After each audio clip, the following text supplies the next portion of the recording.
हमारी ये जो टैलेंट एक्विजिशन की जो क्लास है थोड़ी सी अफेक्ट हो रही है, चूँकि टाइम जो है वो जो हमारे रमज़ान का जो हमारा इवनिंग टाइम था वो अब तरावी में जा रहा है। तो वीकेंड पे हमने इसको शिफ्ट किया है। आई होप कि हम सक्सेसफुल इसको फिनिश कर लेंगे इंशाल्लाह। इंशाल्लाह। तो अभी तक अगर कोई रिकैप करना चाहे हमने क्या क्या चीज़ें डिस्कस करनी है ताकि फिर वहाँ से आगे हम लोग स्टार्ट करें।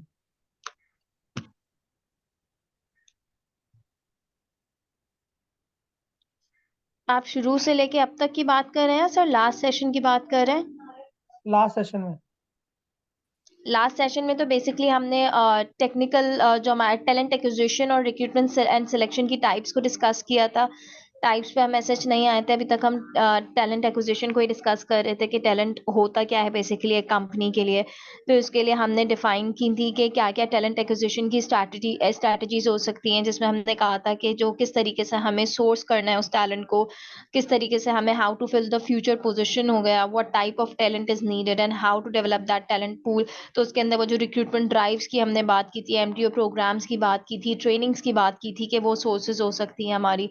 देन फिर हमने उसके अंदर फर्दर डिग डाउन करते हुए हम आए थे कि हम इस टैलेंट एक्विजिशन वाले पार्ट के अंदर जब स्ट्रैटेजी डेवलप कर रहे होते तो उसमें यूनिवर्सिटीज की किस talent like talent pool generate करते हुए क्या टारगेट ऑडियंस होनी चाहिए, कौन सा हम ए रैंक यूनिवर्सिटी पे जाएंगे, B rank university, C rank and so on. फिर वो ग्रेडिंग के ऊपर गए थे। फिर हमने इसी को फर्दर आगे नैरो डाउन करते हुए हम एम्प्लॉयर ब्रांडिंग की तरफ डायरेक्ट हुए थे कि बेसिकली वो हम क्यों करते हैं और उसके क्या क्या बेनिफिट्स होते हैं फॉर द कंपनी के मार्केट के अंदर अपनी प्रेजेंस और एग्जिस्टेंस शो करने के लिए, अपने टैलेंट को बेस्ट टैलेंट को अट्रैक्ट करने के लिए और टैलेंट रिटेंशन के लिए, एम्प्लॉय रिकॉग्निशन एंड लॉयल्टी के लिए।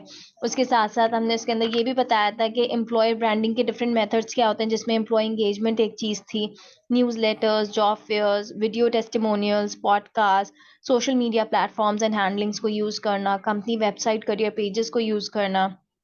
फिर फर्दर हमने किया था कि हमारे थे टेक्निकल रिक्रूटमेंट के ऊपर कि बेसिकली ये है क्या, जिससे रिलेटेड हमें एक ग्रुप टास्क भी दिया गया था कि उसमें हमने टेक्निकल रिक्रूटमेंट को पोजीशन करना था ना, किस तरीके से उन टेक्निकल रिक्रूटमेंट की पोजीशंस को फिल कर रहे होते हैं, जिसमें हमने फिर type of talent technical recruitment हमने पढ़ा and how to become a technical recruiter हमने कवर किया था। So that was a small recap of last session. Excellent excellent, very well जो है articulated. So now let's move towards the next part जो है, do you guys want me to discuss the basics of recruitment as well, या हम लोग उसको bypass करें और थोड़ा सा एडवांस लेवल पे डिस्कस करके ही आगे चलें? क्या मशवरा आप लोगों को? वैसे तो सबकी म्यूचुअल कंसेंसस से ही आगे बढ़ेंगे, बट आई थिंक बहुत है तो सिर्फ एक बेसिक हम डिफरेंशिएशन देख लें, otherwise we should move towards the advance level. Yes, सही। बिल्कुल सही। एग्रीड। जी। अच्छा, अब हमने चूंकि टैलेंट एक्विजिशन का जो फर्स्ट पार्ट था वो हमने डिस्कस कर लिया, हमने एम्प्लॉयर ब्रांडिंग के ऊपर भी डिस्कस कर लिया।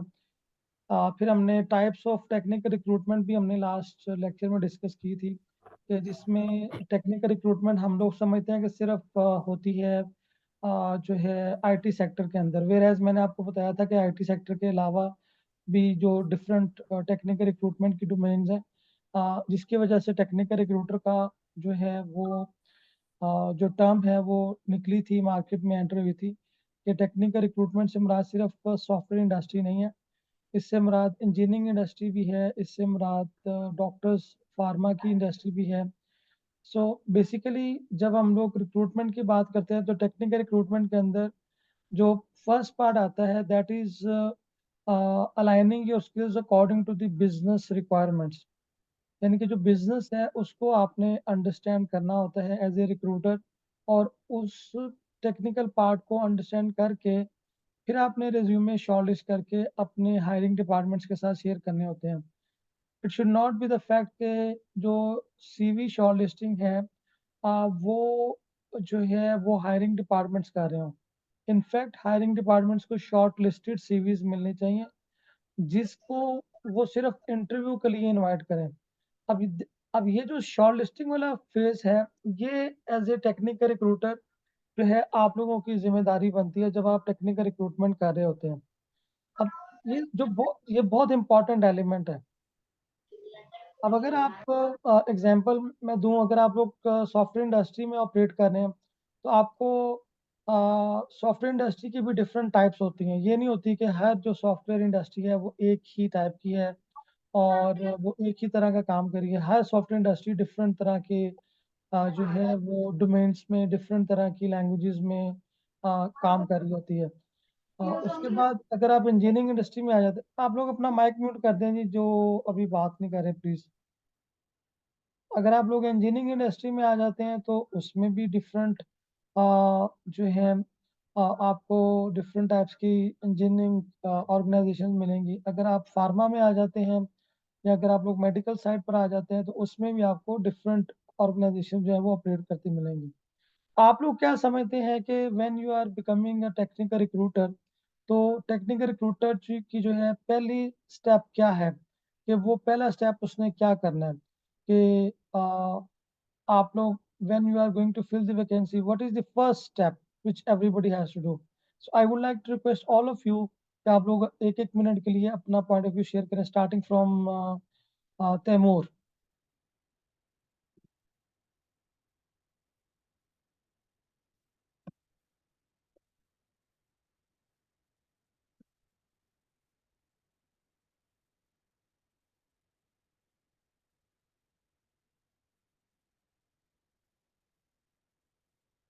जी तैमूर साहब, आपको आवाज़ आ रही है? आपका माइक म्यूट है। आप आपसे मैंने इनपुट ली है। अगर तैमूर अवेलेबल है तो हिना आप बता सकती हैं। हिना से हम स्टार्ट कर लेते हैं। जी sir, technical recruit being a technical recruiter, सबसे पहले जो रिक्वायरमेंट होगी, आप जिस पोस्ट के लिए हायरिंग कर रहे हैं, आपको उसकी जो टेक्निकल स्पेसिफिकेशन है जॉब की, उसको अंडरस्टैंड करना आपके लिए जरूरी है। मतलब आपको फॉर एग्जांपल, आप किसी सॉफ्टवेयर डेवलपर के लिए अगर हायरिंग कर रहे हैं, तो वो जिस स्टैक में काम कर रहा है, आपको उसके बारे में अंडरस्टैंडिंग होनी चाहिए। जो टेक्निकल रिक्वायरमेंट्स हैं उस स्टैक को या उस डोमेन में काम करने के लिए, वो उसकी सारी आपको अंडरस्टैंडिंग होनी चाहिए, तभी आप हायरिंग कर सकते हैं। क्योंकि फिर आप उसी अंडरस्टैंडिंग के बेस पे जो शॉर्ट लिस्टिंग करेंगे, इनिशियल स्क्रीनिंग क्वेश्चंस जो हैं वो डिजाइन करेंगे, और फिर जो है हायरिंग का प्रोसेस आगे चलेगा। नहीं तो उस शॉर्ट लिस्टिंग से पहले कुछ और स्टेप्स नहीं आपको फॉलो करने पड़ेंगे? जी सर, वो यही है ना कि आपने अपनी उसकी जो टेक्निकल रिक्वायरमेंट्स हैं उस जॉब की, उसको अंडरस्टैंड करना जरूरी है आपके लिए बिफोर शॉर्ट लिस्टिंग। ओके, ठीक है जी। शफकत साहब।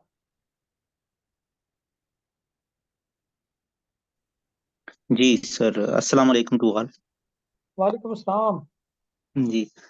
अच्छा सर, मेरा जो जहाँ तक ख्याल है, तो जो हिना मैडम ने बताया, वो भी सारी चीज़ें मैं उनके साथ इत्तेफाक करता हूँ। और इसके साथ साथ मैं ये भी कहना चाहूँगा कि अगर टेक्निकल पोजीशन के लिए हम हायरिंग या रिक्रूटमेंट करना चाहते हैं, तो सबसे पहले जो है वो हमें उस रोल को जो है वो प्रॉपरली अंडरस्टैंड करना होगा। देन उसके बाद हम जब उस रोल को समझ पाएंगे, देन उसके बाद हम उसकी एक प्रॉपर एक जॉब एड भी उसका उसी हिसाब से जो है वो बना सकेंगे। और देन उसके बाद जब हमारे पास एप्लीकेशंस आएंगी, तो उसके बाद हमारे पास एक टेक्निकल नॉलेज जो है वो उसका प्रॉपर होना चाहिए उस पोजीशन से रिलेटेड। तो देन हम उसके ऊपर जो है वो अपनी जो हायरिंग है उसको एक अच्छे तरीके से जो है वो लेकर चलेंगे, ताकि एक right candidate for the right job जो है वो हम रिक्रूट कर सकें। तो this is my point of view. Thank you. Okay जी, नेक्स्ट दानिया। जी मेरे देखिए, सबसे पहले तो जॉब डिस्क्रिप्शन आ जाती है, जो कि हमें दी जाएगी जिस भी पोजीशन की हमें हायरिंग करनी है। मोस्ट प्रोबेबली वो सॉफ्टवेयर इंडस्ट्री से हो या इंजीनियरिंग इंडस्ट्री से हो या कोई आर्किटेक्ट हो या कोई सिविल इंजीनियर हो या कोई भी इंजीनियर हो। तो उसमें जो जॉब डिस्क्रिप्शन में जो जॉब स्पेसिफिकेशन होगी ना, वो मेन चीज होगी सबसे ज्यादा एक टैलेंट रिक्रूटर के लिए। यानी ये उसको उस स्पेसिफिकेशन को अच्छी तरह से अंडरस्टैंड करना होगा कि बेसिकली रिक्वायरमेंट है क्या। क्वालिफिकेशन और रिक्वायरमेंट क्या चाहिए, स्पेसिफिकेशन क्या होनी चाहिए कैंडिडेट को सर्च आउट करने के लिए, तो वहाँ सबसे जो फर्स्ट स्टेप होगा वो यही होगा मेरे पॉइंट ऑफ व्यू से। ठीक है, thank you. Saima.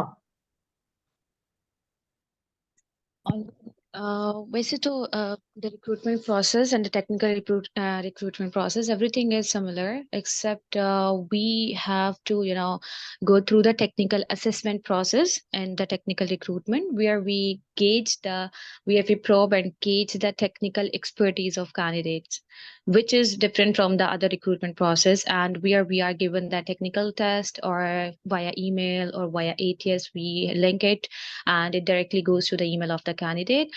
And after that, we see the assessment, we gauge the answers, and then we shortlist the profile and we proceed to the next level. Okay, good. जी Sanobar. Yes sir, before shortlisting जो आपका question था कि क्या important चीज़ें होनी चाहिए, सो I agree with what दानिया सेड कि जेएस और जो जेडी हमारी होती है, job specification and job description, that basically set up the criteria कि हमें एग्जैक्टली किस टैलेंट को हम टारगेट कर रहे हैं। फर्स्टली आफ्टर दो जो हमारे पास आरएफ जनरेट होता है उसके बाद, and as soon as we define the criteria कि हमारी ये जेएस है, ये जॉब डिस्क्रिप्शन है for against the position that we are looking for, then फिर हम लोग अपना जॉब एड पोस्ट कर रहे होते हैं। भले ही वो टेक्निकल रिक्रूटमेंट है, non technical, as Saima said कि वो प्रोसीजर तो सेम ही है। देन लाइकवाइज जो बीच में आपने बात ऐड की थी कि हमारे पास जो जो हमारा हायरिंग डिपार्टमेंट है उसको हम लोग सिर्फ वो सीवीज दे रहे हों जो कि उसके लाइक फर्स्ट इनिशियल स्क्रीनिंग हम उसको करके दे रहे हों और सिर्फ रेलेवेंट लोग दे रहे हों। लेट्स सपोज हमारे पास एक, जस्ट फॉर एन एग्जांपल, 20 लोगों का पूल आया, उसमें से वी शॉर्टलिस्टेड ओनली 12, तो वो 12 वो थे जो only concern with that hiring department, क्योंकि हमारे यहाँ बहुत से XYZ लोग भले ही वो ओवर क्वालिफाइड होते हैं, अंडर क्वालिफाइड होते हैं, regardless of their the job specification in JD, the people do apply for that position. So after having that screening, we send those applications to the hiring department, concerned department, और फिर वहां से जब short listing होके आ जाए, then I'll agree with the what Saima said कि फिर हमारी असेसमेंट ऑब्वियसली वो ऑल्टर हो जाती है एज पर द पोजीशन, कि वो क्या क्या अभी जैसे हमारे पास एक पोजीशन थी जिसके अंदर हम लोग अपने डेवलपमेंट डिपार्टमेंट के लिए देख रहे थे। उसमें हमने जो इंटरव्यू कंडक्ट किया, इंटरव्यू के अंदर हमने उनको it was not that much of senior level position, but हमने उनको एक टास्क दिया, and along with that task हमने उनको हमने उनकी हायरिंग ओवरऑल इंटरव्यू होने के बाद से वो उस टास्क के ऊपर बेस की हुई थी। अगर वो उस टास्क को कंप्लीट कर लेते हैं, so we were like you will get the position, you will get the job. But वो टास्क हम कोई नई चीज इंट्रोड्यूस करवाना चाह रहे थे, and he was expert in that area, so हमने उनको वो टास्क दिया, and we set the deadline कि 6 मार्च को विल सिट अगेन, एंड अगर ये चीज पूरी आप डिजाइन करके ले आएंगे तो your job will be done from our side. So that was basically the nature of the assessment that we did for that position at our company in development department. So that is the different type of assessment that everybody can do as per the requirement of that technical recruitment. That what I believe differentiate a normal position or a technical recruitment. ठीक है जी, Thank you. Good. अच्छा, इसमें ना दो तीन stages जो develop हो रही है ना, एक तो है ना कि जो सिलेक्शन की जो है मेथोडोलॉजी, ठीक है, उसको ज़रा हम लोगों की ग्रुपिंग कर दें तो फिर हमारे हमारे लिए ज़रा ज़्यादा इजी हो जाएगा। So the first step is that everybody agrees on it that we need to understand the company business, ठीक है। Then job specification of the positions, ठीक है। उसके बाद ये है कि how to attract, ये बहुत important एरिया है, ठीक है, candidates to apply for the open position। अच्छा, अब टेक्निकली अब मेरे पास एक रिक्वायरमेंट आई है, बल्कि मैं आपसे भी बात करता हूँ, साइमा और सनोबर, आप सब लोगों से मैं, यानी कि दानिया, एक मुझे एक पोजीशन फिल करनी है, that is मरकन।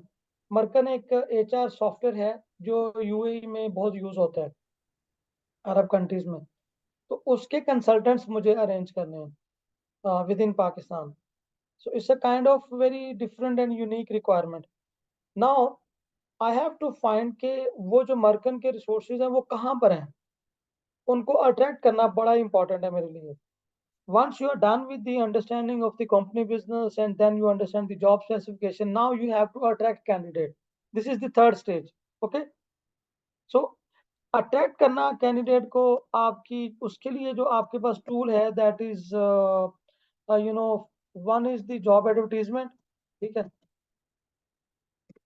And then publishing job advertisement to the right applicants. ये बहुत बड़ा चैलेंज है इसके लिए. ठीक है. कुछ पोजीशंस बड़ी सिंपल होती हैं, इजी टू फिल होती हैं. लेट्स से आपने एचआर एग्जीक्यूटिव की पोजीशन फिल करनी है, it's very simple, there is no technicality in it and you can easily fill it. But technical recruiter जो है ना, वो उसका काम ही ये है कि उसके पास ऐसी पोजीशन आएगी which is difficult to fill. तो रिक्रूटर तो वो है ना जो कि डिफिकल्ट पोजीशन को फिल करे, या वो हर कोई पोजीशन को फिल करने वाला रिक्रूटर कहलाएगा. I think that is not easier. Recruiter is the one who has got very niche skills, who has got very special skills, and who is the one, just like Saima last time told me, she has the ability to fill a position in a week time. So that is a unique quality. I was so impressed with her. Okay, mashallah, she has the ability to fill a position in 1 week, and she has that track record as well. So that is the kind of skills, and that is the kind of recruiter talent which everybody should possess as a technical recruiter as well.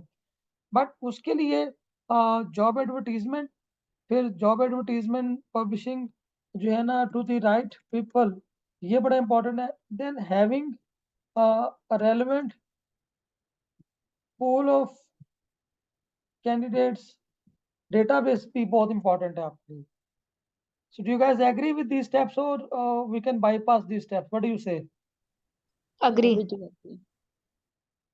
अगर किसी को input है technically, चूंकि operationally आप लोग मेरे से ज्यादा काम कर रहे हैं, मैं तो जरा है ना ज्ञान ज्यादा शेयर कर दिया, स्ट्रेटजीज बनाने में मैं ज्यादा एक्सपर्ट हूँ. But when it comes to operational side, so you guys are more into the operational thing because you are actually performing this position, this role in your certain capacities. But we have to find out कि सबसे जो बड़ा challenge होता है ना, that is generating the right talent of applicant. तो अब वो जो एप्लीकेंट्स को पहुंचना कैसे हमने, वो बड़ा चैलेंज है, पहली चीज. दूसरी ये बात है कि वो कौन सी लैंग्वेज आपने यूज करनी है कि जिससे आपके जो लोग हैं वो अट्रैक्ट हों उस पोजीशन की तरफ. You got my point. उसके बाद फिर वो उसके ऊपर अट्रैक्ट हों और उसके बाद वो अप्लाई भी करें, इतने कंपेल करें आपकी जॉब एडवर्टीजमेंट. यानी कि उनको खुद से अपने आप को सिलेक्ट करना चाहिए कि यार नहीं, इस पोजीशन के लिए मुझे जाना है. अगर तो देखिए कोई जॉबलेस है, वो तो आपकी ब्लेसिंग है ना आपके लिए, क्योंकि आप लोगों ने मुझे पहले लेक्चर में बता दिया था कि 3 तरह के लोग होते हैं जो जॉब के लिए अप्लाई करते हैं. One is the one who is jobless, second is the one who is not satisfied with his current job and he is looking for a new job, and third is the one जिसको हमने खुद approach करना है. ये 3 लोग हैं हमारे पास, और कोई तरीका नहीं है, या कोई और तरीका है इसके अलावा हमारे पास?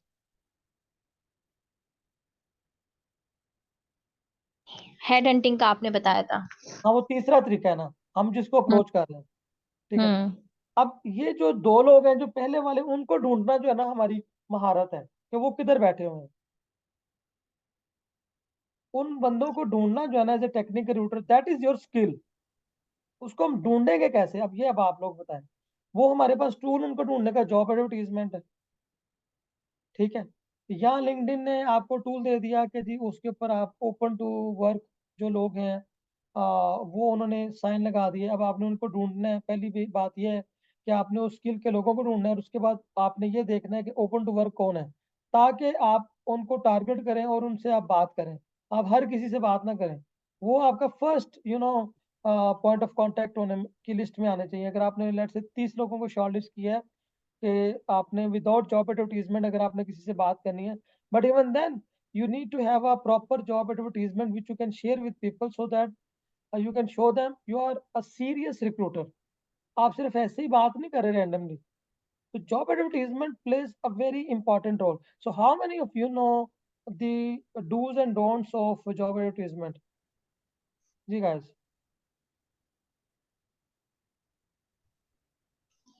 do's and don'ts of job advertisement in what context?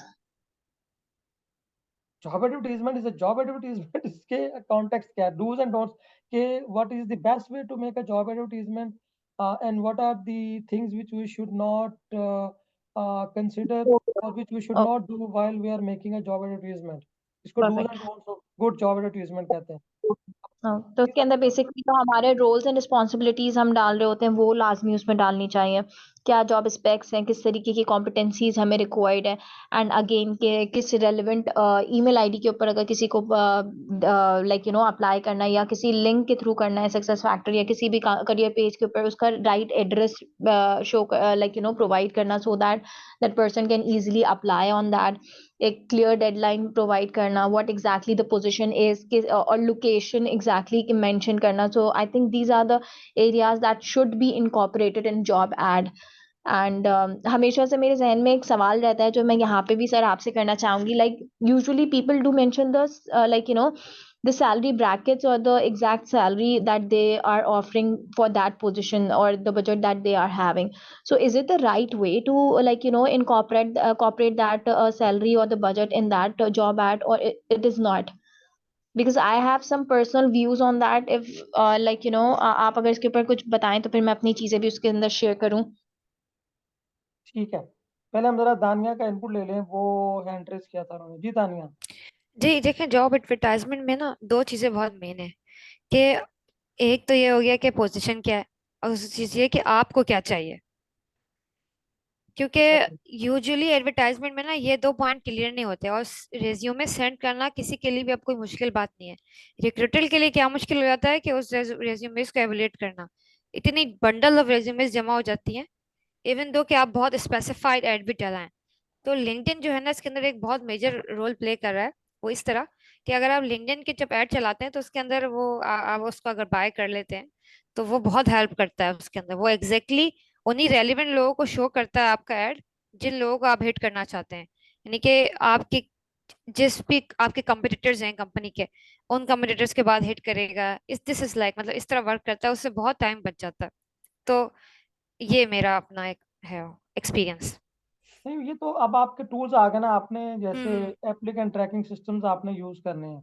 ठीक है, ये तो सेकेंडरी स्टेज आ गई ना कि आपको कौन से टूल्स जो है ना वो आप लोगों को एक्सप्लोर करने हैं, कौन से टूल्स आप लोगों को आने चाहिए। ठीक है, ये बहुत इंपॉर्टेंट फैक्टर है इसके अंदर। ठीक है, जी हाँ।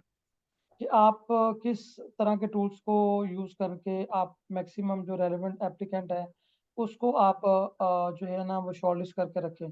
बट मैं ज़रा जनरली बात कर रहा हूँ कि जो है अदर देन दैट, ठीक है, अभी आप जब जॉब एड डिज़ाइन कर रहे हैं, ठीक है, हम्म। उस वक्त आपने कौन सी चीज़ों को ज़हन में रखना है। अब उसको प्लेस कहाँ करना है, ये सेकंड स्टेज है। जो कि अगर आप मेरी प्रेजेंटेशन देख रही हैं, आप कैन यू जी सी माय जी। प्रेजेंटेशन। नहीं, अभी हट गई है, देख रही थी मैं। हाँ, ये सेकंड ये है कि अब हमने पब्लिशिंग करनी है कि वे टू पब्लिश जो है ना। इसमें ये वही है, जॉब अटेंडेंस सबसे पहले दो ही पॉइंट है, यानी कि पोजीशन और क्या आप स्पेसिफिकेशन जो है वो क्लियरली मेंशन हो, ताकि जो भी अप्लायर हो उसको एग्जैक्टली पता तो हो कि ये ढूंढ क्या रहे हैं ये लोग। ठीक है, सबसे पहले पोजीशन टाइटल होना चाहिए, मस्ट होना चाहिए, लोकेशन होनी चाहिए। ठीक है, और क्या होना चाहिए जी।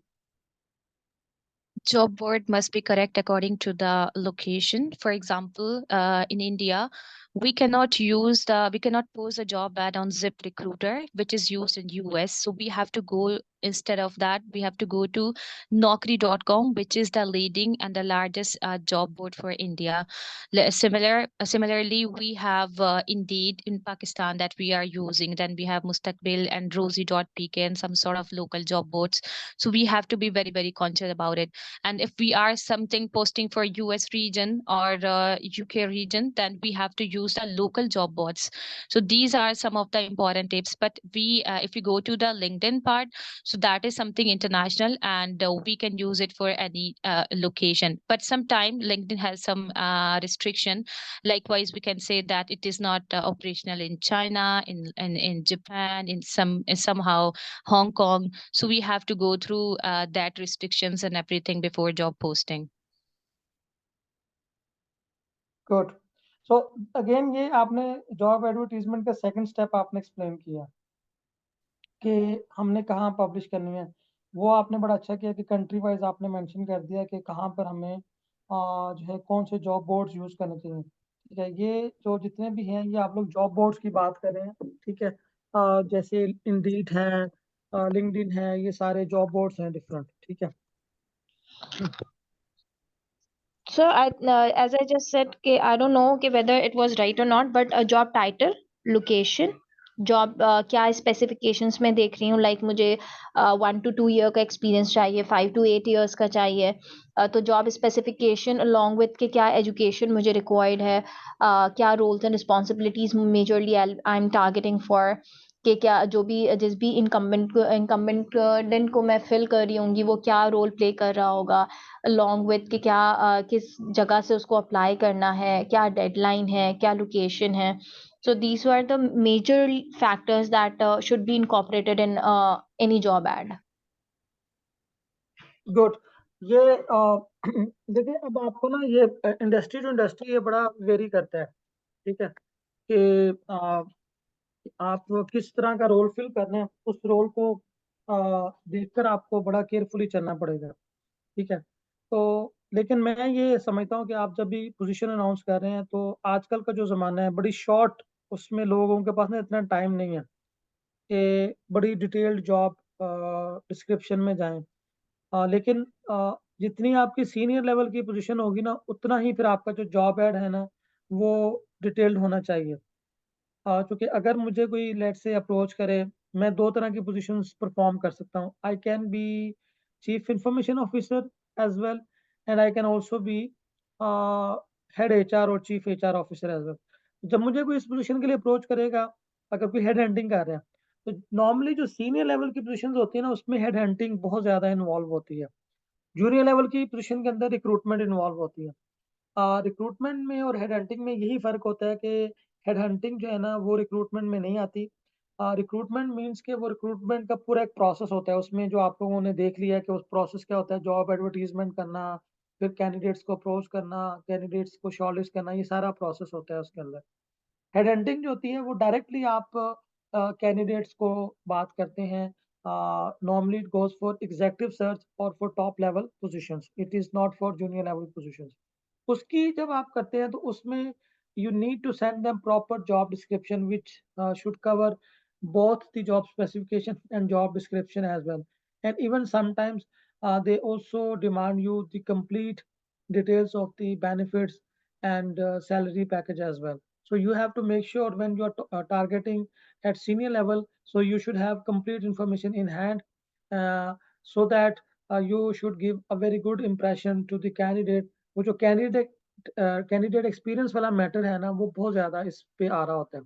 अब सनोबर का क्वेश्चन आएगा कि जी सैलरी क्यों डिस्कस करनी चाहिए. जी सनोबर. Yes sir. अच्छा, मेरा पॉइंट ये है कि सैलरी क्यों डिस्कस करनी चाहिए ये नहीं, should be incorporate a salary in the job ad और नॉट. रीजन बीइंग, मेरे जहन में इससे दो चीजें आती हैं. अगर मैं सैलरी इनकॉर्पोरेट करती हूँ तो बहुत अच्छी बात है. लाइक मैं भी अगर कहीं पे कोई जॉब एड देखूंगी that like is relevant to me, और मेरे लिए बहुत अच्छा हो जाएगा कि मैं अभी करंटली ये ड्रॉ कर रही हूँ whether the company is capable like having this much of budget कि मैं जितना आप एक्सपेक्ट कर रही हूँ तो वो directly I apply for that. And if वो मेरी रेंज में नहीं आ रही होगी तो I not. That is a very plus point. But secondly, जो मैं नेगेटिव देखती हूँ बीइंग अ रिक्रूटर, लाइक कि अगर मैं उसको अंदर सैलरी डालती हूँ तो उससे जो एक पे पैरिटी वाला कॉन्टेक्स्ट आ जाता है with in the company, with in the department, कि यूजुअली ऐसा होता है कि आपके पास जो एग्जिस्टिंग एम्प्लॉयज हैं उनकी इतनी सैलरी नहीं होती है, बट जो ना आप सेम पोजीशन पे भले किसी को ले रहे होते हैं, उसके एक्सपीरियंस या उसके पास कोई एडेड एडवांटेज होता है due to which you are like paying more than your existing staff, तो वहां पे वो पे पैरिटी वाली चीज आने लगती है और इसको अवॉइड करने के लिए आई बिलीव कि नहीं डालना चाहिए. So that is the a situation that made me confused कि should I incorporate it in an ad or not, and that usually मैं फिर incorporate नहीं कर रही होती being a recruiter इसको. So what do you say on that? देखिए, अब इसमें दो सिनेरियोज हैं. एक तो ये है कि एक आपकी होती है क्लासिफाइड हायरिंग. क्लासिफाइड हायरिंग से मुराद ये होता है कि आपके जो हैं, आप नहीं चाहते कि आपकी टीम को पता चले कि आप किसी पोजीशन के लिए अ, आप सर्चिंग प्रोसेस में हैं. ठीक है, क्योंकि जाहिर बात है अगर आप लोग मार्केट से अंडर पे कर रहे हैं, ठीक है, तो आपके जो रिसोर्सेज हैं, ठीक है, उनको जब पता चलेगा कि हमारी ऑर्गेनाइजेशन है और वो ज़्यादा सैलरी पे आप सैलरी को अपनी उसके अंदर मेंशन करके आप जॉब अनाउंसमेंट करेंगे, तो उनको भी पता चलेगा and they will get back to HR department and they will start saying के जी या क्या नाम है, दे कैन आस्क के जी इतनी सैलरी पे लोगों को रख रहे हैं, हमारी सैलरी तो कम है. अभी लोगों को आपने रखा नहीं है, लेकिन पहले से ही लोगों के अंदर जो है वो शाम गोइयां होना शुरू हो जाती हैं. हम्म, ठीक, मुझे exactly. जरा 1 मिनट दीजिएगा, 1 मिनट दीजिएगा, जरा होल्ड कीजिएगा Sure. आप.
सॉरी जी, अच्छा, जो उसमें दूसरा जो फैक्टर होता है वो ये होता है कि जब आप पोजीशन अनाउंस कर रहे हैं, तो आपको चाहिए होता है कि जो रेलेवेंट लोग हैं with in your salary budget वही लोग अप्लाई करें उसके लिए ना.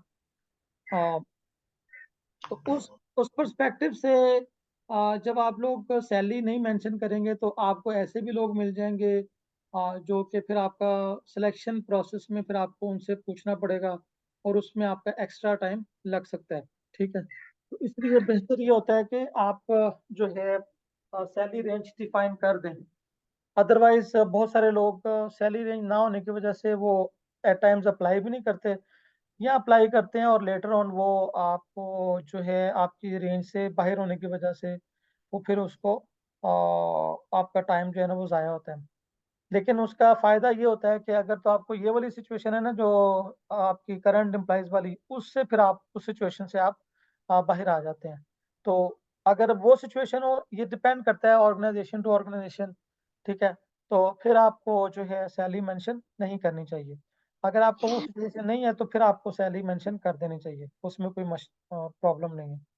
बट जब आप देखें, होता ये है कि जब आप सैलरी मेंशन नहीं करेंगे कैंडिडेट्स को शॉर्ट लिस्टिंग के वक्त, जब आप करेंगे तो कैंडिडेट्स आपसे सैलरी पूछ रहे होते हैं कि आपकी सैलरी रेंज क्या है।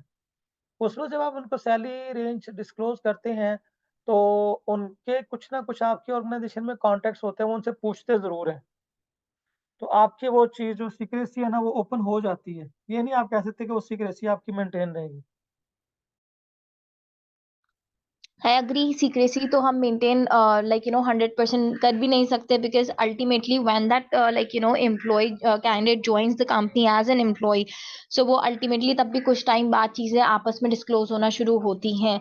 But to be very honest, recently we just encounter a situation जिसके अंदर we basically did a referral hiring, और उस रेफरल हायरिंग के अंदर what the situation become was कि जिस बंदे ने उसको रेफर किया था, एंड वी ऑफर ऑल्दो हमारे डिपार्टमेंट के अंदर उससे ज़्यादा सैलरीज पे की जा रही हैं, बट जिस बंदे ने रेफर किया, the candidate was good and she was competent enough कि वो उस पोजीशन को जो है वो कैरी कर सके, and it was like that basically candidate disclose the salary range to our employee, and ultimately he just put up the the increment salary revision application to us, and it was like के CEO जो थे वो नाराज हो गए कि इन्होंने अभी से इस तरीके से करना शुरू कर दिया है, तो we should excuse her.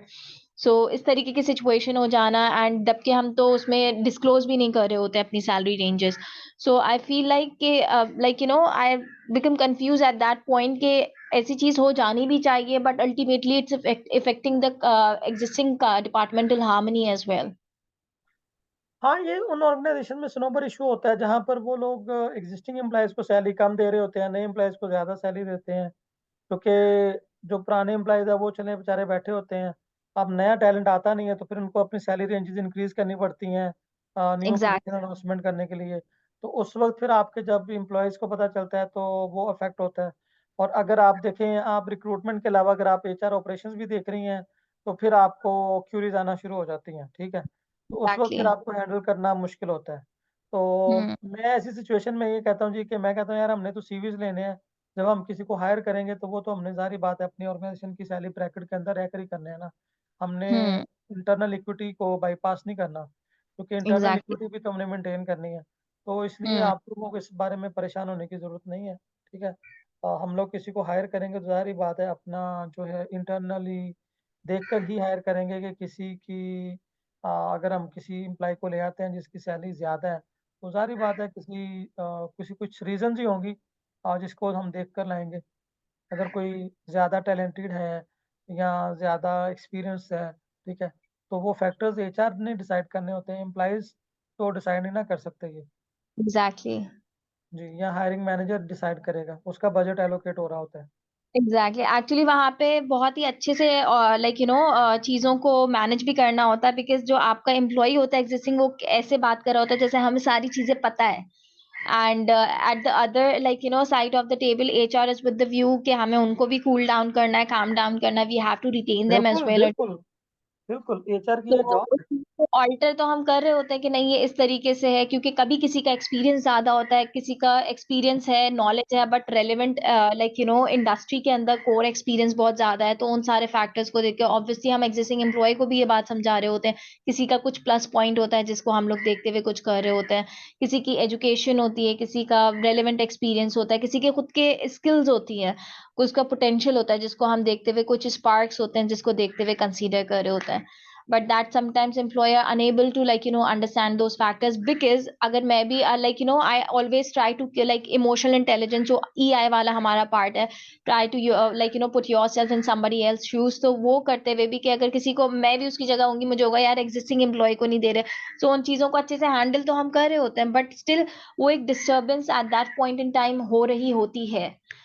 so उस टाइम पे मुझे ऐसा लगता है कि हमें सैलरी डिस्क्लोज नहीं करनी चाहिए जॉब एड्स के अंदर। until unless वो senior positions नहीं हो। जी जी, true true, that's true, that's true.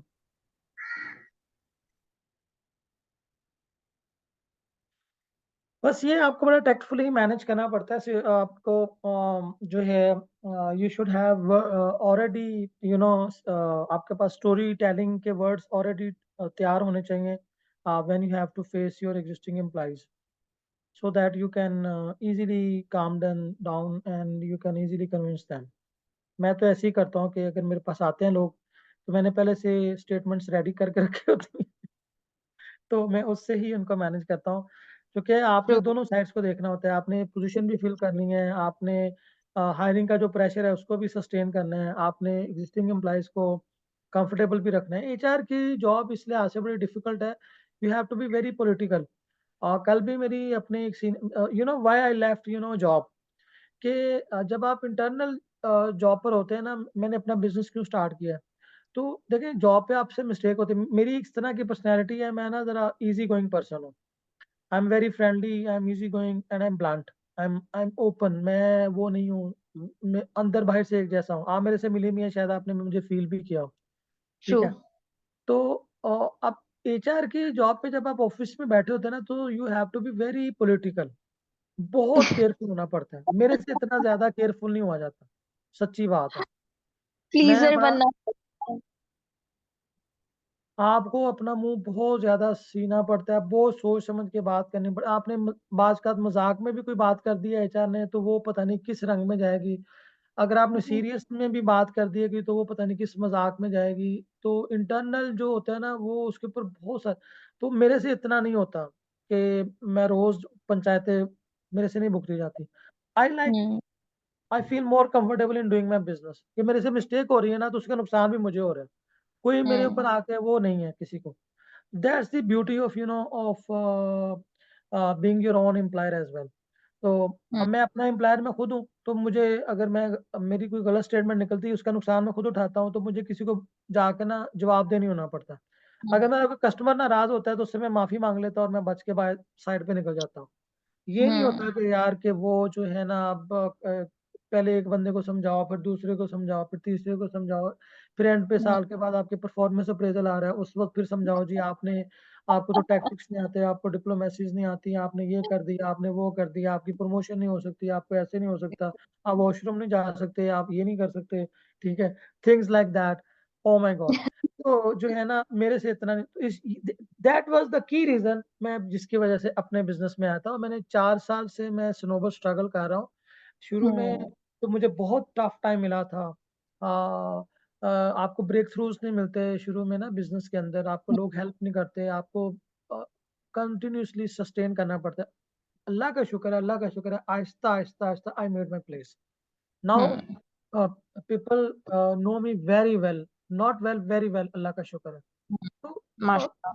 तो ये आपकी फिर नेचर पे डिपेंड करता है, कि क्योंकि वो एचआर के अंदर रह के ना आपको आपकी जॉब इतनी मुश्किल नहीं होती, लेकिन आपकी जो कम्युनिकेशन है ना, वो बहुत मुश्किल वाली चाहिए होती है। एचआर की जॉब में आपका 80% मैं कहता हूँ पार्ट जो है ना, वो कम्युनिकेशन है, 20% टेक्निकल है।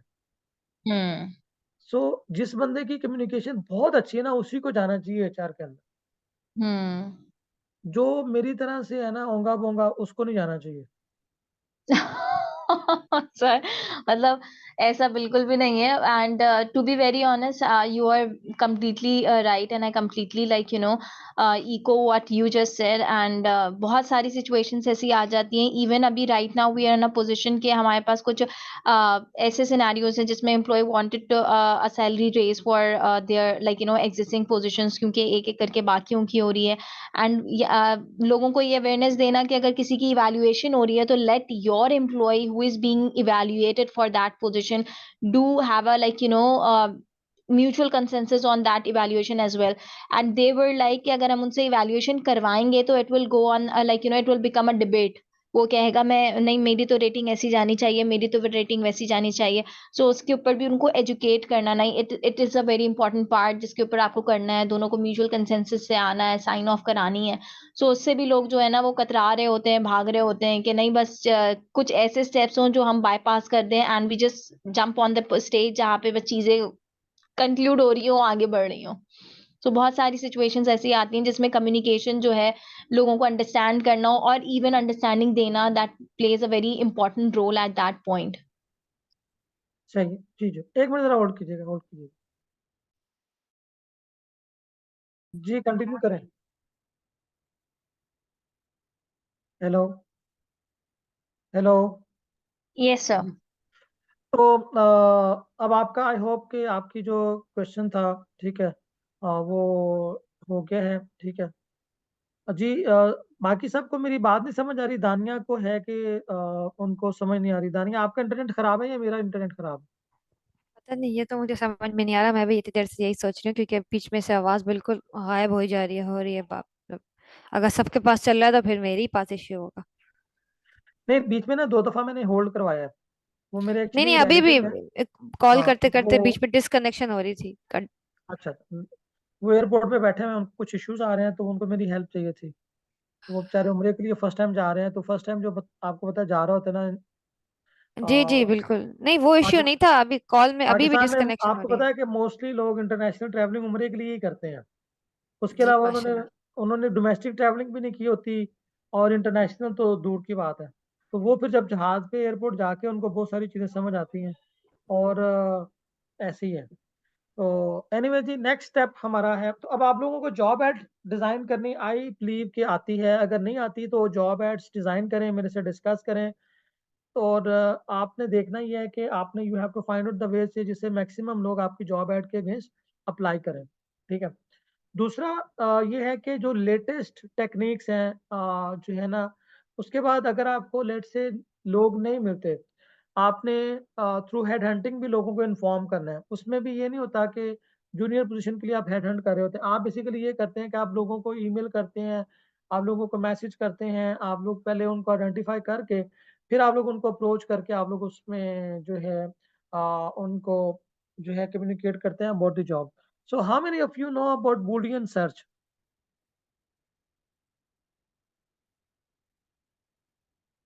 हेलो जी, Boolean सर्च कभी किया आप लोगों ने? No sir. जी सर। तो बताएं फिर हिना, Boolean सर्च क्या होती है, उसको कैसे करते हैं, सबको जरा गाइड करें, मैंने भी सीखनी है आपसे। सर इसमें ये होता है कि हमने किसी स्पेसिफिक जॉब के लिए जब हम सर्च करते हैं तो हम सर्च विद इन सर्च करते हैं फिल्टर लगा के। तो उसके लिए डिफरेंट वो पैरामीटर्स हैं जो गूगल में वो होते हैं, आइडेंटिफाई हुए हुए होते हैं, और लिंक्डइन पे भी इसके थ्रू सर्च की जा सकती है। लाइक हमें एक डेवलपर चाहिए और 8 ईयर एक्सपीरियंस के साथ चाहिए, तो हम बजाय इसके कि हम पहले लिंक्डइन पे प्रोफाइल्स ओपन कर लें और एक एक को वो सर्च करें, उसके बजाय हम उसको फिल्टर इस तरह से लगा सकते हैं कि सॉफ्टवेयर डेवलपर प्लस 8 ईयर्स। तो उससे ये होगा कि सिर्फ जो 8 ईयर्स एक्सपीरियंस के लोग होंगे लिंक्डइन हमें वही शो करेगा। इसी तरह डिफरेंट फिल्टर्स हैं, पैरामीटर्स हैं, जिनको अप्लाई करते हुए हम बूलियन सर्च करते हैं।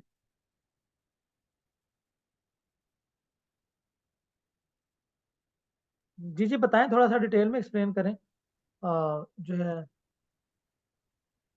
जी सर, उसमें पैरामीटर्स हैं ना, डिफरेंट प्लस है और इन्वर्टेड कॉमास हैं, और इस तरह से पैरेंथेसिस हैं। डिफरेंट डिफरेंट पैरामीटर्स यूज किए जाते हैं फॉर डिफरेंट पर्पस। सही है, बताएं बताएं, सारे एक्सप्लेन करें। गाइज, आज आपकी टीचर जो है ना, ये हमारी क्लास फेलो हिना है। ये आपको बूलियन सर्च के बारे में बताएंगी। आप स्क्रीन शेयर करके भी जरा प्रेजेंटेशन दें इनको, ताकि सबको बूलियन सर्च का पता चले। सर अभी इतना तो नहीं होगा मेरे माइंड में फौरी तौर पे। जितना भी तो है, कोई यही है ऐसी कि बात नहीं, इजी रहे हैं आप। यही मैं थोड़ा सा आइडिया दे सकती थी, वो मैंने दिया है। और वो जरा प्रैक्टिकली करके दिखाएं इनको। सर प्रैक्टिकली करके मुझे फिर सर्च करना पड़ेगा, मेरे पास पड़ा हुआ होगा डॉक्यूमेंट कोई, वो मैं शेयर कर सकती हूँ। नहीं नहीं, डॉक्यूमेंट नहीं, आप प्रैक्टिकली लिंक्डइन पे कभी आपने सर्च की है? जी सर, की है मैंने सर्च ना। तो वो सर्च इनको लेकिन मैं करके दिखाएं। जी मैं search for the time being करती हूँ, मतलब मुझे जो रिक्वायरमेंट होती है तो मैं उसी हिसाब से फिर उसको देख लेती हूँ कि इसके लिए मुझे कौन सा पैरामीटर चाहिए होगा, फिर मैं उसी वक्त सर्च करती हूँ। मतलब इस तरह मेरी फिंगर टिप्स पे नहीं है कि मैं बता सकूं कि ऐसा ये है, इसके लिए ये सर्च कर सकते हैं इस तरह से।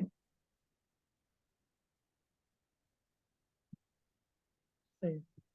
अच्छा जी, आप लोगों को इनकी बात से क्या समझ आया गाइस, बुलियन सर्च के बारे में?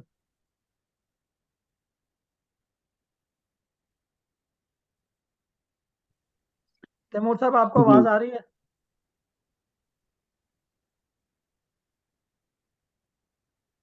तो ये अब आप लोगों की ड्यूटी है कि आप लोग ना बुलियन सर्च के ऊपर रिसर्च करें और उसको कैसे यूज करना है, ये आप लोगों का काम है।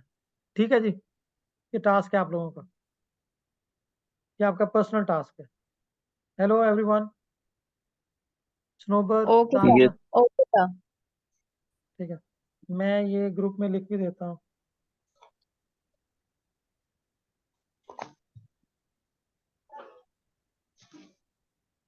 अच्छा जी, इसके बाद हम आगे बढ़ते हैं। आपने सिलेक्शन के लिए जो डिफरेंट आप लोग असेसमेंट सेंटर यूज कर सकते हैं, टेस्ट लिख सकते हैं, ये आप सारी टेक्नोलॉजी यूज कर सकते हैं। उसके बाद है इंटरव्यू।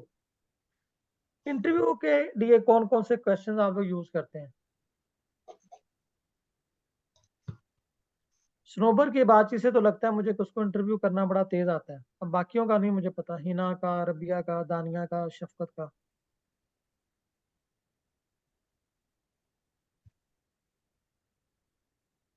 जी, दानिया बताएं जरा, आप इंटरव्यू स्किल्स कैसी हैं आपकी?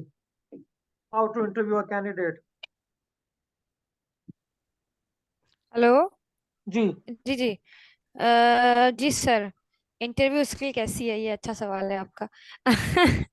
देखिए, मैं क्या कह सकती हूँ, मतलब स्किल, मैं इंटरव्यू कर सकती हूँ बिल्कुल। कभी किया भी है सबसे या पहले नहीं? तो नहीं नहीं, बहुत करती हूँ, ऑलमोस्ट डेली। मतलब फर्स्ट इंटरव्यू तो मैं ही कर रही होती हूँ, बाकी टेक्निकल इंटरव्यूज वगैरह के लिए मैं फॉरवर्ड कर देती हूँ आगे टेक्निकल लोगों को।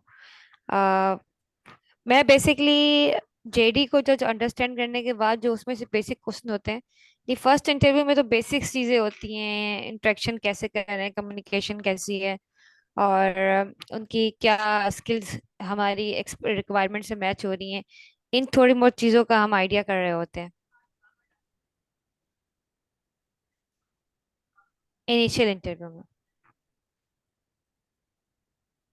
तो क्या क्वेश्चन क्या पूछते हैं आप इंटरव्यू में? फॉर एग्जाम्पल, जैसे कि अभी मैं सर्च कर रही हूँ एक मार्केटिंग मैनेजर को जो कि D365 की एक्सपर्टीज रखता हो, तो उसके अंदर उसे सोशल मीडिया की चीज़ें भी आनी चाहिए, और तो क्वेश्चंस जो हैं उसी से रेलिवेंट होंगे।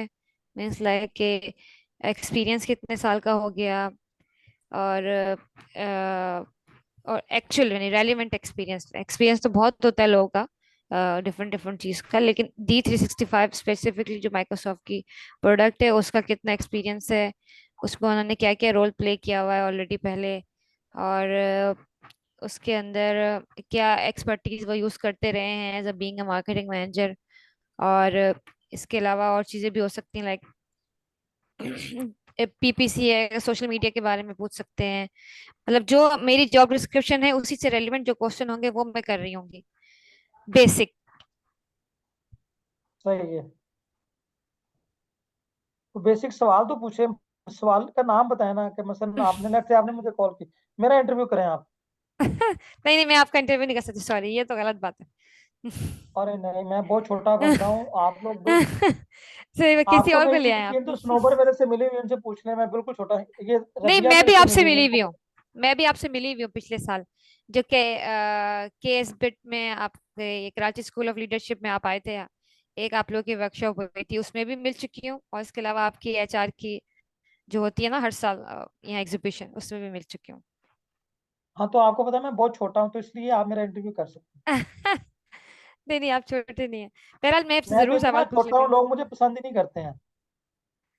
नहीं नहीं, अल्लाह ना करे ऐसी बात हो, और कभी भी ऐसी बात किसी के लिए भी नहीं होती। आप ऐसी बात ना किया करें, वैसे भी नहीं करनी चाहिए इंसान को।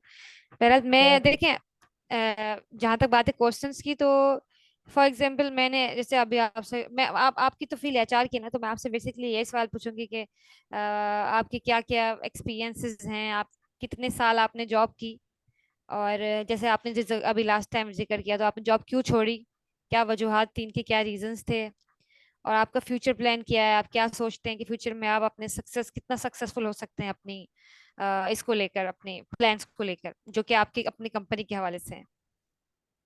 यस, और अगर ठीक है, आप गुड। दोबारा जॉब की तरफ आते हैं तो आपके क्या प्लान्स हो सकते हैं, मतलब क्यों आप जॉब की तरफ आना चाहेंगे, क्या ये सब कुछ रीजंस होंगे। यही रेलेवेंट क्वेश्चंस होते हैं जो कि एट टाइम आपके माइंड में उसी टाइम आ रहे होते हैं। ट्रू, अ, एक्सीलेंट। तभी आप क्या समझती हैं? अस्सलाम वालेकुम सर। जी वालेकुम सलाम। जी सर, मैं भी इनिशियल इंटरव्यू के का मुझे आइडिया है। जो टेक्निकल इंटरव्यू है वो तो मैंने कभी नहीं किया। तो उसमें इस तरह ये होता है कि पोजीशंस हमारे पास आती हैं ज़्यादा डेवलपर्स की, क्योंकि हमने डेवलपर जो इंस्ट्रक्टर है ना वो हायर करने होते हैं। तो उसके बारे में मैं कुछ बता सकती हूँ कि इनिशियल इंटरव्यू किस तरह करते हैं। लाइक उनकी जो सीवी होती है, पहले तो हम सीवी को अवेलुएट करते हैं। सीवी में उनकी स्किल सेट, जो मोस्ट इम्पोर्टेंट चीज़ है, स्किल सेट हम देखते हैं कि उनका क्या स्किल सेट होना चाहिए। मतलब जो जो जिस टेक्नोलॉजी पे हम उनको हायर कर रहे हैं वो टेक्नोलॉजी उनको आती है, वो प्रॉपर्टीज आती हैं, उस पर उन्होंने काम किया हुआ है या नहीं, या कितने साल का एक्सपीरियंस है। तो जब फर्स्टली जब कोई पर्सन आता है इंटरव्यू के लिए तो उससे यही पूछा जाता है कि आप अपने बारे में बताएं, अपने एक्सपीरियंसेस शेयर करें, और आपने कहाँ कहाँ पे जॉब की हुई है और किस तरह का रोल प्ले किया हुआ है। और वो अगर बताते हैं कि हमने हमारे पास ये टेक्निकल एक्सपर्टीज है, हमें ये लैंग्वेजेस या ये टेक्नोलॉजी पे ग्रिप है हमारी, तो फिर उसके बाद उसमें से उन क्वेश्चन किए जाते हैं कि मतलब इस टेक्नोलॉजी के बारे में आप अपने आप को क्या रेट करते हैं, कि आउट ऑफ द 10 आपको ये टेक्नोलॉजी पे कितनी ग्रिप है। और फिर उसके अंदर से आप क्वेश्चंस पूछते हैं। और फिर उसके बाद यही जो उन्होंने बताया कि लाइक अगर उनकी सीवी है, लाइक उन्होंने पिछली प्रीवियस जॉब की हुई है, और फिर उनसे क्वेश्चन किए जाते हैं कि आप प्रीवियस जॉब क्यों छोड़ना चाहते हैं, क्यों स्विच कर रहे हैं आप, और यहाँ का आपको कैसे पता चला, इधर आपने क्यों अप्लाई किया है हमारी कंपनी में। तो वो अपने इंटरेस्ट शो करते हैं कंपनी के बारे में। तो ये चीजें जो है ना वो हम लोग देखते हैं। Very nice.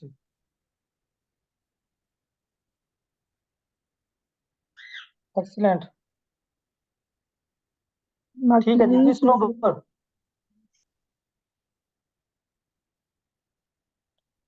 डॉक्टर स्नोबर साहब आप हुक्म करें, आपने हैंड रेस किया है। सर, मैं डॉक्टर नहीं हूँ, बस मैं एक नॉर्मल सा सनोवर जैसे होता है वैसे आई एम। एंड इट अच्छा, जस्ट दैट वैसे तो सबने जो कहा सबका अपना अपना होता है, एंड जो मैं भी कहने चाह रही हूँ usually people do follow the same as well. But मेरा जो तरीकेकार होता है that is like similar to others as well. But थोड़ा सा डिफरेंट ऐसे होता है कि मैं शुरू में सबसे पहले whether the position is the like the senior और द जूनियर, मैं एक टेलीफोनिक इंटरव्यू कॉल जो है वो कंडक्ट करती हूँ। आफ्टर लाइक स्क्रीनिंग के मैंने उसमें शॉर्टलिस्ट भी कर ली है, मैंने अपनी क्रीम निकाल ली है। उस क्रीम को सिर्फ मैं असेस कर रही हूँ। आप उसके अंदर जो है टेलीफोनिक इंटरव्यू के अंदर, क्योंकि मैं सैलरीज डिस्क्लोज नहीं कर रही होती हूँ, तो मेरे पास वो एक एडिशनल स्टेप होता है so that I can filter it like more. फिर उसके बाद मेरी कोशिश ये होती है कि जो मैं फर्स्ट इंटरव्यू कंडक्ट करूँ उसको बहुत ही लाइक इफेक्टिव और एफिशिएंट इस तरीके से बना रही हूँ कि अपने कस्टोडियन डिपार्टमेंट के साथ फर्स्ट इंटरव्यू कंडक्ट करती हूँ जो इन पर्सन होता है, ताकि जो हमारे कैंडिडेट हैं उनका भी जो कम्यूटेशन हो रही होती है, जो टाइम लग रहा होता है वो वेस्ट ना हो। एंड अगर वो हमें उसी दिन समझ में आ रहे होते हैं, we try to like conduct the second interview on the same time with the CEO और जो भी हायर लेवल से हमें कंसर्न लोगों से इंटरव्यूज करवाने होते हैं फर्दर। सेकंड तो उसके बाद जब वो हमारे पास फर्स्ट इंटरव्यू के लिए आते हैं इन पर्सन, फर्स्ट तो इंटरव्यू टेलीफोनिक हो जाता है, सेकंड जो इन पर्सन के लिए हमारे पास आ रहे होते हैं उसमें मेरा जो पार्ट होता है ना, मेरा असल जो लाइक अपार्ट फ्रॉम जो जॉब स्पेसिफिकेशन हमने जॉब एड में डाल दी है उसकी असेसमेंट के साथ साथ उसकी पर्सनालिटी की असेसमेंट करना मेरा मोटिव होता है। उसके अंदर के उसका लाइक उसकी बॉडी लैंग्वेज कैसी है, उसके जेस्चर्स कैसे हैं, उसका बिहेवियर कैसा है, हाउ ही और she is responding to the questions, और वो भले ही उसको आ रहा है नहीं आ रहा, how he is accepting those challenges. और उसके साथ साथ मेरा एक सवाल बहुत लाजमी होता है सबके लिए, ये तो होता ही होता है कि आप अपने स्किल्स को कैसे रेट करते हैं, किन में एफिशिएंट है क्या नहीं, पुरानी जॉब से रिलेटेड, एग्जिस्टिंग जॉब से रिलेटेड, कितना नोटिस पीरियड सर्व करना, क्या एक्सपेक्टेशंस है, ये जो जर्नल सवाल होते हैं वो तो होते ही हैं। उसके साथ साथ बहुत इंपॉर्टेंट होता है, एंड आई बिलीव कि अगर वो नहीं करता है कोई तो a recruiter should incorporate in their questions as well, interview questions, how that person starts their day and spend their day on their single day. अगर आप उनसे पूछ लें कि जब आप अपने ऑफिस पे जाते हैं, आपकी रिपोर्टिंग टाइम 8:30 है, how you start your day, और पूरा दिन आप किस तरीके से मैनेज कर रहे होते हैं। तो जो हमारे इसके अंदर एक असेसमेंट सेंटर वाली चीज होती है, जिसके अंदर उनको चीजें प्रायोरिटाइज कैसे करते हैं, और अगेन कोई सिचुएशनल क्वेश्चंस उनसे पूछना कि अगर कोई ऐसी सिचुएशन हुई हो, how you respond to that, तो वो असेसमेंट करनी बहुत आसान हो जाती है। ऑल दो नोबडी कैन गारंटी कि वो बंदा हमारे पास कितना रिटेन करने वाला है, या उसके आगे के मोटिव्स। वो भले ही कह रहे हैं कि मैं लाइक उससे रिलेटेड क्वेश्चंस करना भी हमारे लिए बहुत जरूरी हो जाता है कि उसको आगे जाना कहाँ पे है, क्योंकि sometimes people do doing job for the time being कि उनको आगे बिजनेस करना है। तो क्या पता वो उनका जो टाइम बीइंग उन्होंने 4 साल का ऐसा जॉब के लिए रखा हुआ था, वो सिर्फ अभी चौथे साल में है, एंड 1 साल ही उनको अपना जॉब पे सर्व करना है, and after that they will be starting their own business. तो वो रिटेंशन पॉइंट ऑफ व्यू हम बहुत हद से हद जितना भी मेक श्योर करना चाहें बट नहीं कर सकते। So this is the question I believe कि सबको इनकॉर्पोरेट करना चाहिए। उससे बहुत अच्छा ये होता है कि जो आपके प्रोफेशनलिज्म वाले पॉइंट ऑफ व्यू होते हैं ना, जिसमें आप पंचुअलिटी को मेक श्योर कर रहे होते हैं, जिसमें आप प्रायोरिटाइज को कि टास्क की को किस तरीके से कौन से टास्क को वो इंपॉर्टेंस दे रहा होता है, क्या क्या उसके लिए एक जब आप प्रोफेशनल लाइफ में एंटर होते हैं क्या चीजें अहमियत रखने लगती हैं, तो वो सारी चीजें उसके अंदर आप थोड़ा सा गेज कर सकते हैं।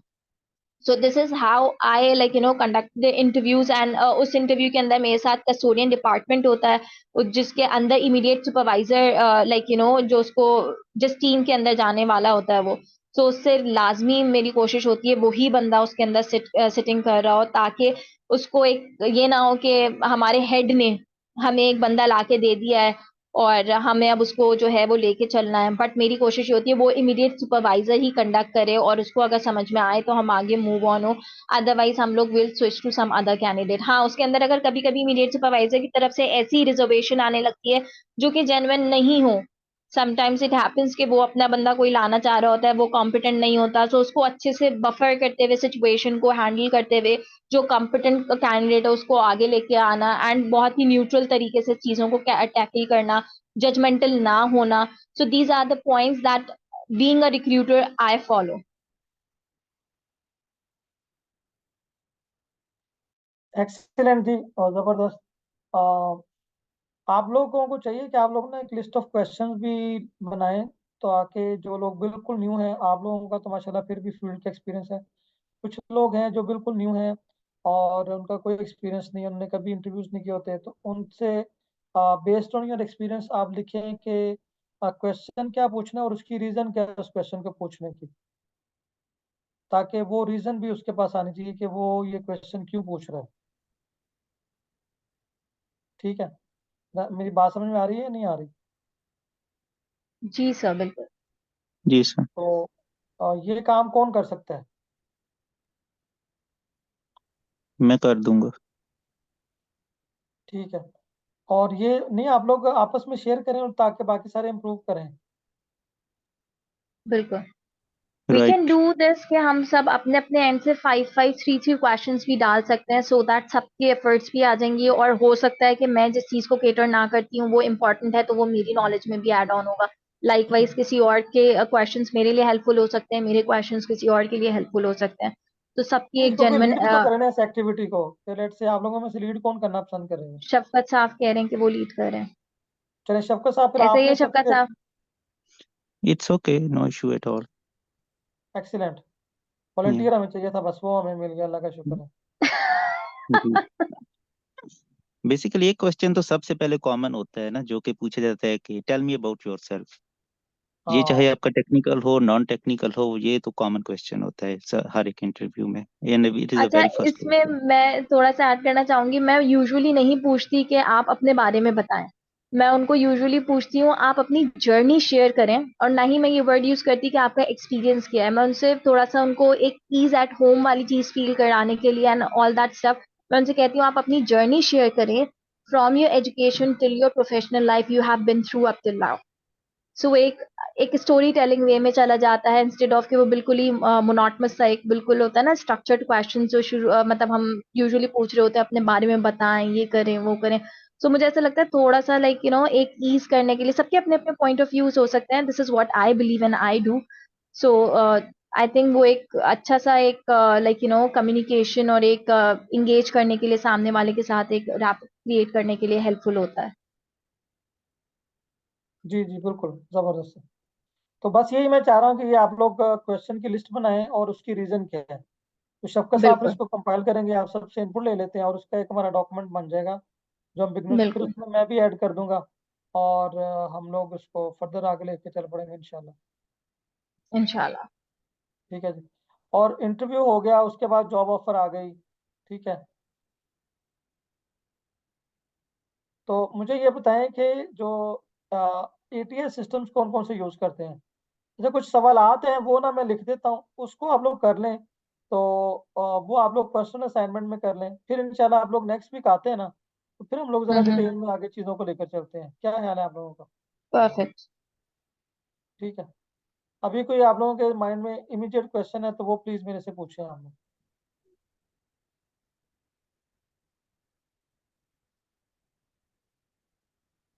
Hello guys.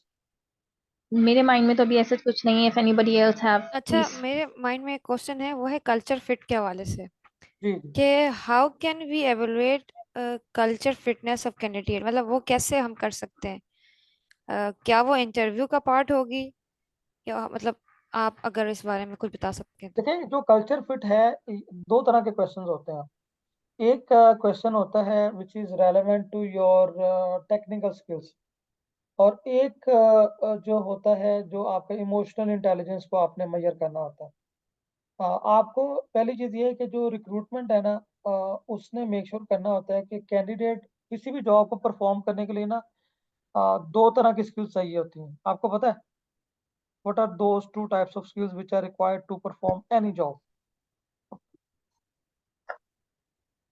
Ji, any one of you, one volunteer.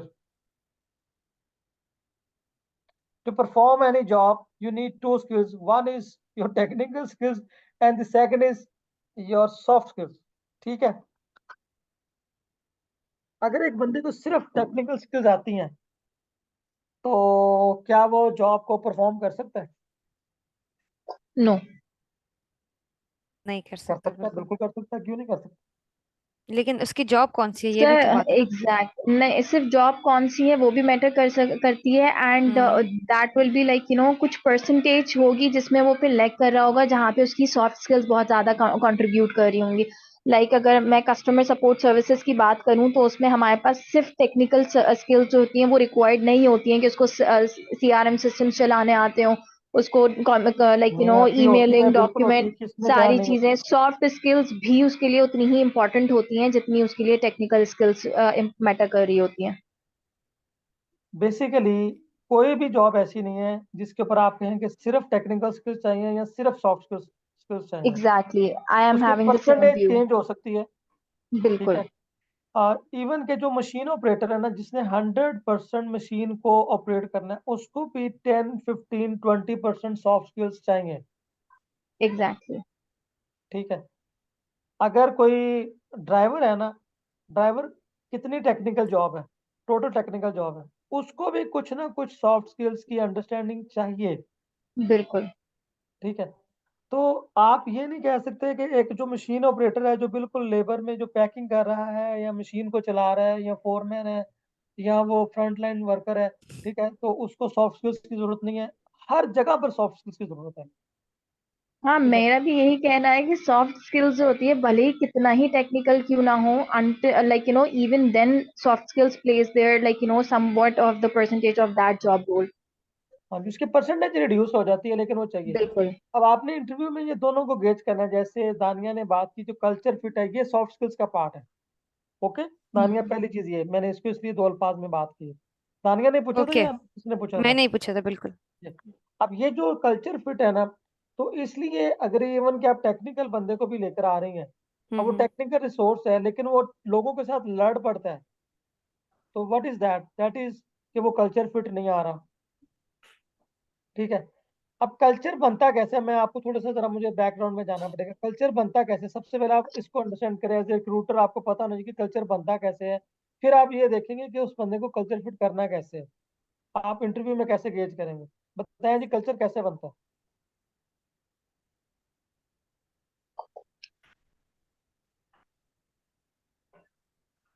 Ji, Google कर लें फटाफट।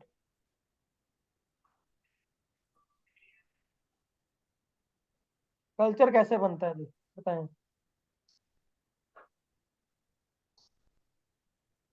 कल्चर बेसिकली सर हम लोग खुद ही बना रहे होते हैं, एंड हम बना कैसे रहे होते हैं दैट डिपेंड्स कि हमारा कुछ उसमें बहुत सारे फैक्टर्स होते हैं जो कि इनकॉर्पोरेट कर रहे होते हैं।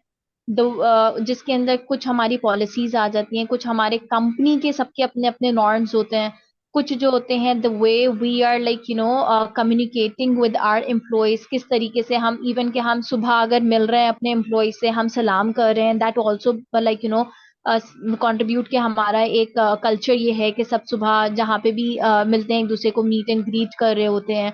तो वो हमारा इवन के वो ड्रेस कोड जब हम डिफाइन करते हैं वो कहीं ना कहीं हमारे कल्चर के अंदर कंट्रीब्यूट कर रहा होता है। तो कहीं पे पॉलिसीज होती हैं, कहीं पे नॉर्म्स होते हैं, कहीं पे हमारा वे ऑफ कम्युनिकेशन होता है, और हर जगह हर कंपनी का कुछ ना कुछ एक कल्चर इस तरीके से इन सारे फैक्टर्स को मिला के बन रहा होता है। जी, सर एम्प्लॉयज के पॉजिटिव बिहेवियर जिनको मैनेजमेंट जो है वो इनकरेज करे, वो कल्चर बनाते हैं मिलके। जी, कौन कल्चर बनाता है मिलकर? एम्प्लॉयज के जो पॉजिटिव बिहेवियर्स होते हैं या उनकी जो सॉफ्ट स्किल्स होती हैं, ऐसे बिहेवियर्स जिनको मैनेजमेंट या कंपनी की जो ऑर्गेनाइजेशन है वो इनकरेज करे टू बिल्ड अ कल्चर। जी,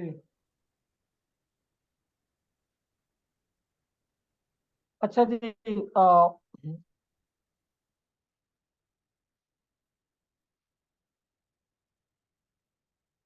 जो भी होता है ना, जो कल्चर होता है वो इंसान की वैल्यूज से बनता है। ये और बिहेवियर से जो होती है ना वो रेपुटेशन बनती है। ठीक है, क्या बनती है ना, बिहेवियर से क्या चीज बनती है? अगर मैं इसको ब्रेक करूँ ना रेपुटेशन। 3-4 फेजेस में, जी। रेपुटेशन, मैं आपके साथ कितना अच्छा बात कर रहा हूँ, इससे आप कल्चर बनाएंगे या इससे रेपुटेशन बनाएंगे? रेपुटेशन बनेगी। हाँ, मेरी रेपुटेशन या मेरी कंट्री की या मेरे मुल्क की या मेरे दोस्तों की, मेरे रिश्तेदारों की, मेरी फैमिली की, मेरे, कहते हैं ना कि कुछ जो कास्ट हैं उनकी एक कुछ जनरल बिहेवियर्स, जनरल एट्रीब्यूट्स होते हैं, उसके ऊपर वो मशहूर होती हैं। जैसे होता है कि वो बट जो है वो बट खाने में बड़े मशहूर हैं, ये मशहूर है ना। और जैसे, और अभी आपकी क्या कास्ट है? हमारी राजपूत जंजुआ। तो राजपूत किस चीज़ों के लिए मशहूर हैं जी, ओवरऑल? पता नहीं सर। जी ना, आपका क्या ख्याल है, राजपूत किस लिए मशहूर हैं? नो ऑफेंस ऑन इट, वैसे सुनने में यही आता है कि वो जिद उनमें बहुत होती है। अड़ियल, हाँ। अड़ियल अड़ियल होते हैं। मैं तो लड़ा, नहीं हूँ। लड़ाके। अस्तगफिरुल्लाह, मैं तो बिल्कुल नहीं हूँ, मैं तो बहुत पोलाइट हूँ। बाकी आप अड़ियल नहीं है। जंगजू टाइप। जंग जू जुगरीले, नाम से ही राजपूत है ना। ठीक है, तो नहीं वो किसी में कम चीज होती है, किसी में ज्यादा होती है, लेकिन कुछ बिहेवियर अब उसके देखे, अभी हमने बात नहीं की, लेकिन राजपूत जैसे ही बंदा कहेगा फौरन लोगों को क्लिक कर देगा कि ये 4-5 चीजें जो है ना ये इनमें होती हैं, कॉमन है। ठीक है, तो ये बिहेवियर्स होते हैं। अब बिहेवियर्स जो होते हैं ना वो आपकी वैल्यूज के साथ जाके लिंक हो जाते हैं, आपकी जो वैल्यूज होती है ना वो कल्चर बनाती है। अब आपने ये देखना है कि जब आप किसी बंदे को हायर कर रहे हैं ना, तो उसकी वैल्यूज और ऑर्गेनाइजेशन की वैल्यूज के आपस में मैच कर रही हैं। उसके लिए सबसे पहले बात है दानिया कि आपने ये देखना है कि आपके ऑर्गेनाइजेशन का कल्चर क्या है उसकी, क्योंकि आपकी जो ऑर्गेनाइजेशन का कल्चर है वो आपकी ऑर्गेनाइजेशनल वैल्यूज के ऊपर डिपेंड कर रहा है। वो वैल्यूज क्या प्रिवेल करती हैं इन दैट पर्सन। क्योंकि वैल्यूज की भी टाइप्स होती हैं, एक आपकी पर्सनल वैल्यूज होती हैं, एक आपकी फैमिली वैल्यूज होती हैं, एक आपकी यही कास्ट वैल्यूज होती हैं, एक आपकी कंट्री की वैल्यूज होती हैं। अब पाकिस्तानी जो है ओवरऑल जनरली पूरी दुनिया में क्या मशहूर है? फ्रॉडिये, ठीक है, झूठ बोलना, दगा देना, ये हमारी इंटरनेशनल हमारी ये रेपुटेशन है हमारे ये बिहेवियर्स की। अब हो सकता है हमारे हमारे अंदर से वो सिर्फ 5-10% लोग हों, क्योंकि पाकिस्तान में से कितने लोग हैं जो बाहर जाते हैं? सबसे पहली चीज ये कि हम बाहर जाने के लिए झूठ बोलते हैं, जिन्होंने जॉब करनी होती है या बाहर जाकर सेटल होना होता है। टेक्निकल हैंड लोग तो बाहर कम जाते हैं, ज्यादा लोग वो जाते हैं जो टेक्निकल नहीं है, ठीक है। तो वो वहां जाकर वो कहते हैं किसी ना किसी तरीके से हम लोग कर लें, क्योंकि हमारी पॉपुलेशन बहुत ज्यादा है। अगर हमारी पॉपुलेशन का 1% भी, ओनली 1%, कितने परसेंट? कितनी आवाम है हमारी? 1%। 25 करोड़ हो गए। जी 25 सर, करोड़ होगी हमारी 25। आवाम, कितनी जी होगी? जी जी सर, 25 करोड़। 25 करोड़ का जरा 1% निकालें, कितना बनेगा?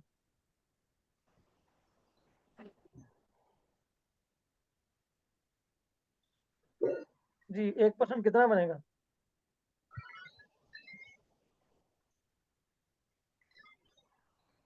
हाँ जी, कितना बना?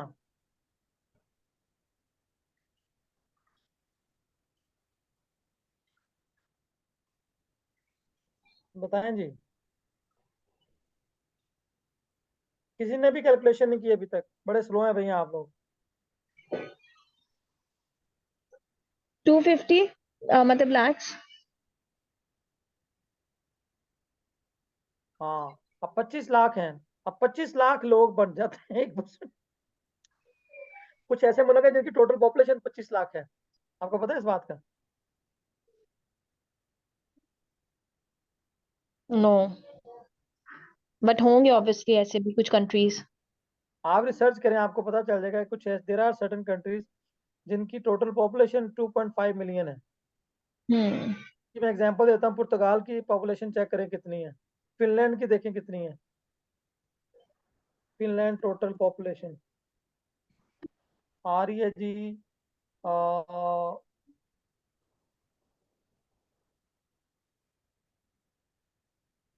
5.5 मिलियन। हम्म। पुर्तगाल टोटल पॉपुलेशन आ रही है जी 10.3 मिलियन, ठीक है। Countries with less than 3 million population,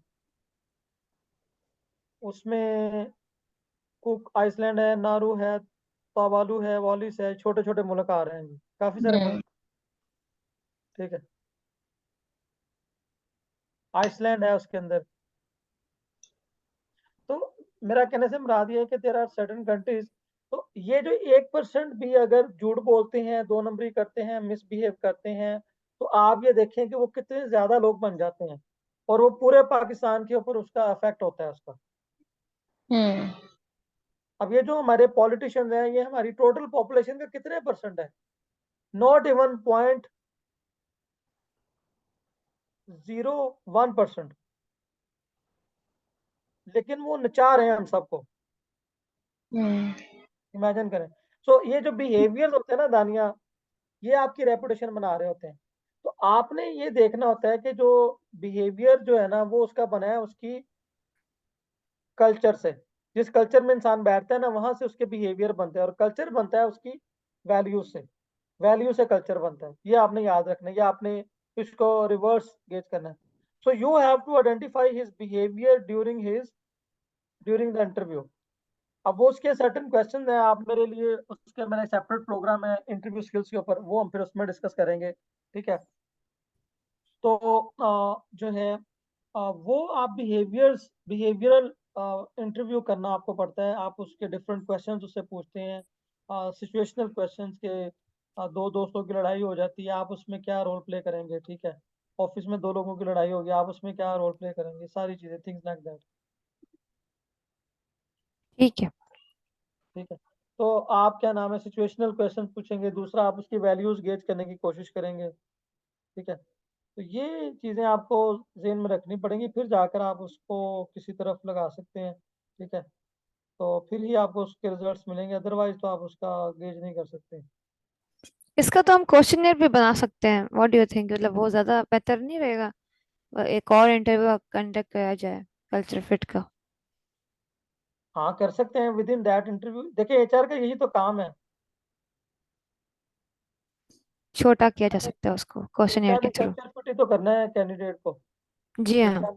HR ने टेक्निकली तो टेक्निकल डिपार्टमेंट इंटरव्यू करता है ना। ठीक है।